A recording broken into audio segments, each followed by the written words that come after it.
এক ছিল এক ছোট্ট গ্রাম, নাম ছিল শান্তিপুর। চারপাশে সবুজ মাঠ, নদী, বাঁশঝাড় আর দূরে নীল পাহাড়।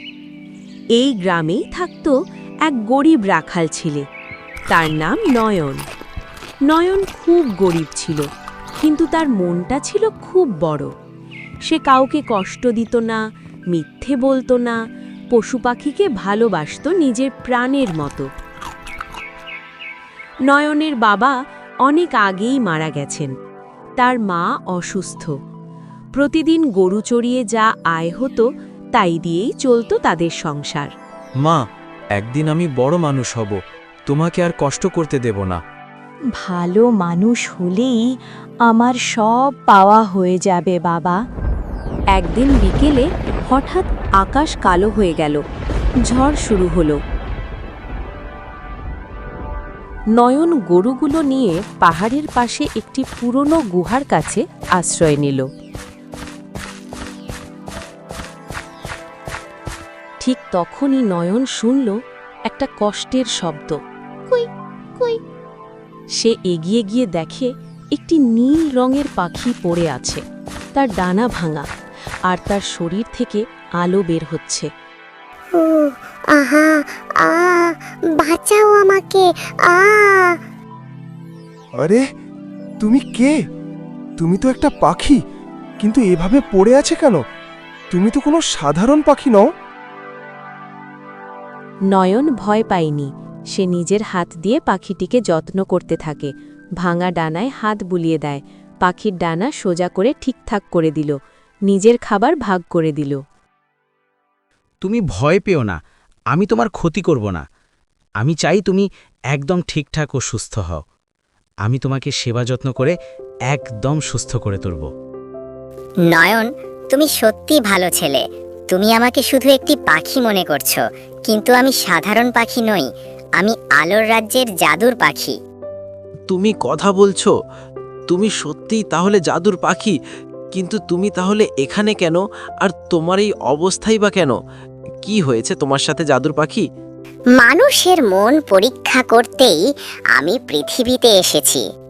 অনেকে আমাকে ধরতে চেয়েছে, কেউ আমাকে মারতে চেয়েছে, আবার কেউ ধরে বিক্রি করতেও চেয়েছে, কিন্তু তুমি আমাকে সাহায্য করেছো।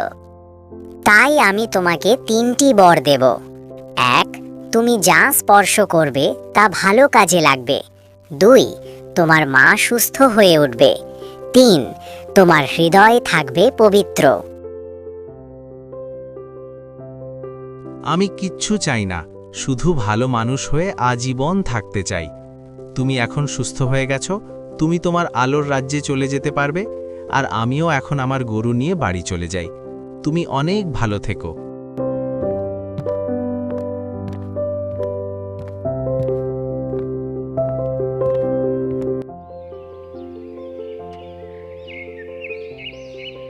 পরদিন থেকেই নয়নের জীবন বদলাতে লাগল। তার মায়ের রোগ সেরে উঠল, ফসল ফলাদিও অনেক ভালো হতে লাগল। গ্রামের মানুষ নয়নকে সম্মান করতে লাগল। গ্রামবাসী বলতো নয়ন খুবই সৎ, এজন্য সে প্রভুর প্রিয় বান্দা হয়ে গিয়েছে।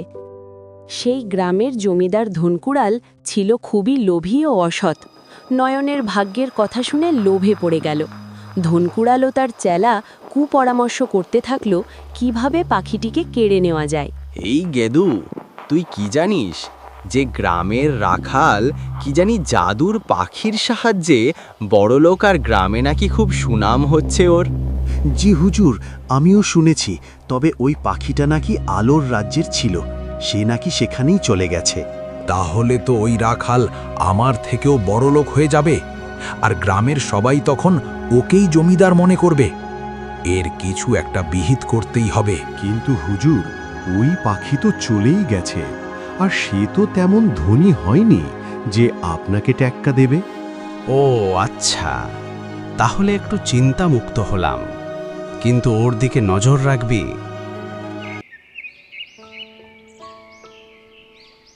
একদিন নয়ন ঘুমের মধ্যে স্বপ্নে দেখে যে সেই জাদুর পাখিটি তাকে কিছু বলছে। সে দেখে পাখিটি তাকে বলছে, নয়ন, মনে রেখো, জাদু সবচেয়ে বড় শক্তি না, ভালো মনই সবচেয়ে বড় জাদু। তোমার মন মানসিকতা সুন্দর জন্যই তোমাকে আমি বর 3টি দিয়েছি। ভালো মনই সবচেয়ে বড় জাদু।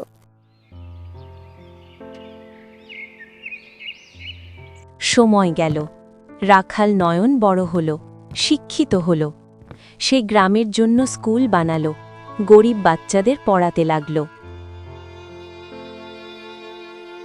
সে রাখাল ছিল, কিন্তু তার হৃদয় ছিল রাজপুত্রের মতো।